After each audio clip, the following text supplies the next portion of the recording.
La yadkhulul jannata sahibu maksin. Tidak akan masuk surga orang pemungut pajak, mukus. Mukus itu sama dengan pajak sekarang. Hukum asal pajak adalah kezaliman. Nabi SAW pernah mengatakan, la yadkhulul jannata sahibu maksin. Tidak akan masuk surga orang yang narik pajak. Artinya kalau orang bayar pajak 10% itu dipaksa. Ini sebabnya sebagian besar ulama mengharamkan, tidak boleh. Awas hati-hati, sekarang kita tanya, kalau pajak pungutan liar bukan? Awas, pungutan liar bukan? Bukan, karena ada aturannya, jadi tidak tepat menerjemahkan makes dengan pajak, itu keliru.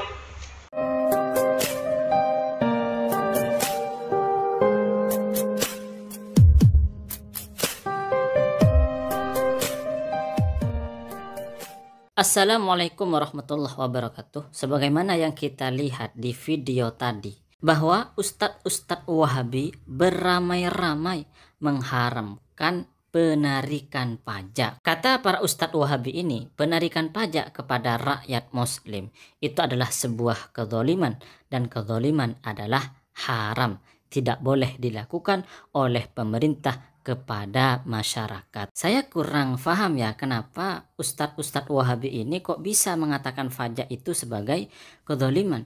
Karena pajak itu kan digunakan untuk pembangunan negara, digunakan untuk fasilitas umum. Tentu fasilitas umum itu dinikmati oleh rakyat, dinikmati oleh masyarakat. Jadi pajak itu dari masyarakat untuk masyarakat. Maka fatwa Ustadz Wahabi yang mengharamkan pajak, mengharamkan penarikan pajak, bahkan mengatakan pajak itu sebagai kezaliman, bahkan mengajari masyarakat untuk tidak membayar pajak, itu adalah sebuah kerugian bagi negara, bahkan sebagai sesuatu yang berbahaya untuk negara.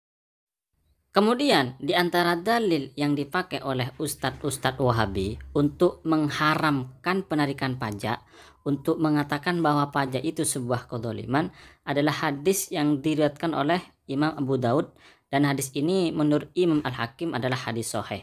Hadisnya adalah la yadkhulul jannah, tidak masuk surga, sahibu maksin, adalah pengambil maksin. Lafadz maksin oleh Wahabi diartikan sebagai pajak, sehingga artinya begini, la yadkhul jannah, tidak akan masuk surga, sahibu maksin, orang yang mengambil pajak, orang yang menarik pajak.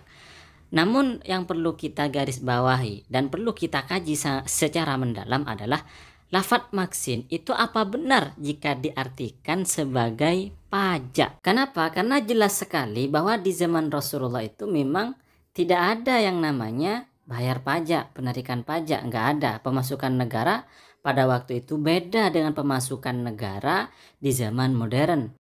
Maka ketika kita mengkaji arti dari lafadz maksin, itu ternyata berbeda sekali dengan penarikan pajak di zaman modern yang dilakukan oleh negara-negara. Kenapa demikian? Karena ternyata arti maksin itu adalah pungutan liar yang diambil untuk kekayaan diri sendiri, yang diambil untuk kepentingan diri sendiri, bukan pengambilan yang dilakukan untuk kepentingan umum. Misalnya dulu di zaman jahiliyah atau di zaman waktu Rasulullah masih hidup, itu memang ada pungutan-pungutan liar, ada pengambilan kayak upeti yang diambil oleh para tetua, yang diambil oleh para pemimpin, tetapi kemudian itu digunakan untuk kekayaan dari pribadi pemimpin itu, digunakan untuk kepentingan pribadi orang yang mengambil.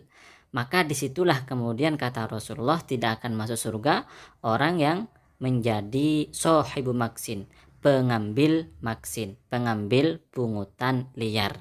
Artinya apa? Artinya maksin di sini, sahibu maksin di sini adalah mengambil hartanya orang lain secara zalim, mengambil hartanya orang lain tanpa hak, tanpa kebenaran.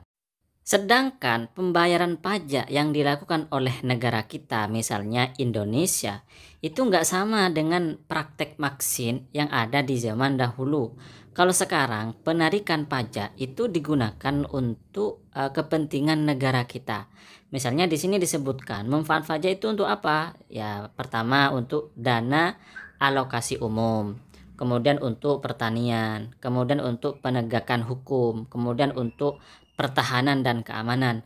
Negara kita ini bisa aman, bisa tentram, bisa bertahan, yaitu karena ada pengamannya. Siapa ya? Seperti polisi, seperti tentara. Kalau mereka nggak digaji, ya gimana mereka mau bisa bertahan? Maka kita perlu menggaji. Nah, gaji itu dari mana? Di antaranya dari pajak. Kemudian untuk pendidikan, itu juga dari pajak. Kemudian untuk transportasi, mulai dari misalnya jalan dan lain sebagainya. Di Indonesia ada jalan bagus misalnya, yaitu diantaranya karena rakyat, karena masyarakat bayar pajak. Kemudian untuk kesehatan, subsidi bahan bakar, dan yang terakhir infrastruktur. Jadi pembayaran pajak yang dilakukan oleh rakyat Indonesia, yang ditarik oleh negara, itu adalah untuk kepentingan negara, untuk kepentingan umum, untuk kepentingan rakyat itu sendiri. Dari sini bisa kita pahami bahwa sebenarnya yang zalim itu bukan orang yang mengambil pajak. Orang yang zalim itu adalah orang yang tidak membayar pajak.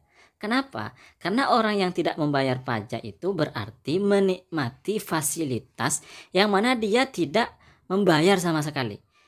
Kan begini, negara punya kas, dan kas negara itu dari pembayaran pajak.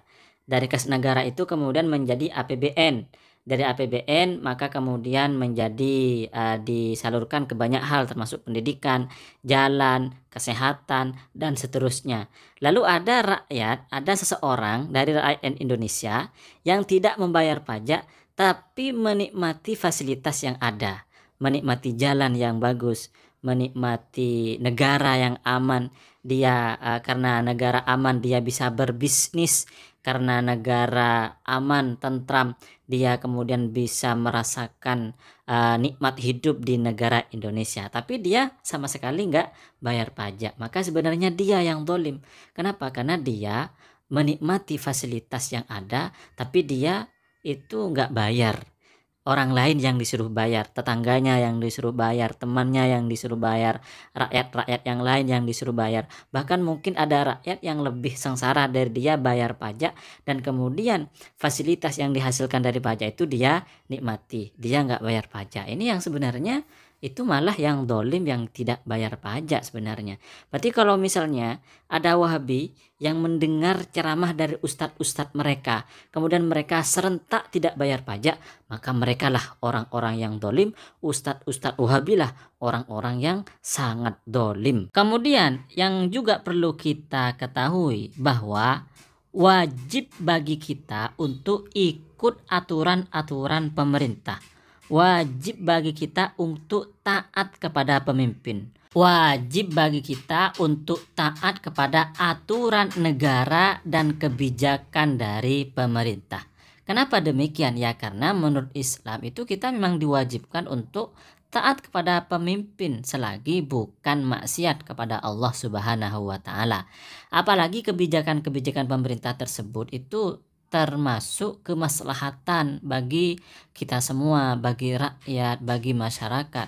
Dan di dalam penarikan pajak itu sebagaimana yang sudah kami jelaskan di awal, bahwa penarikan pajak itu adalah untuk kepentingan kita sendiri, untuk kepentingan negara, untuk kepentingan rakyat Indonesia. Oleh karenanya maka tidak ada alasan bagi kita untuk tidak taat, karena taat kepada pemimpin itu adalah hal yang wajib.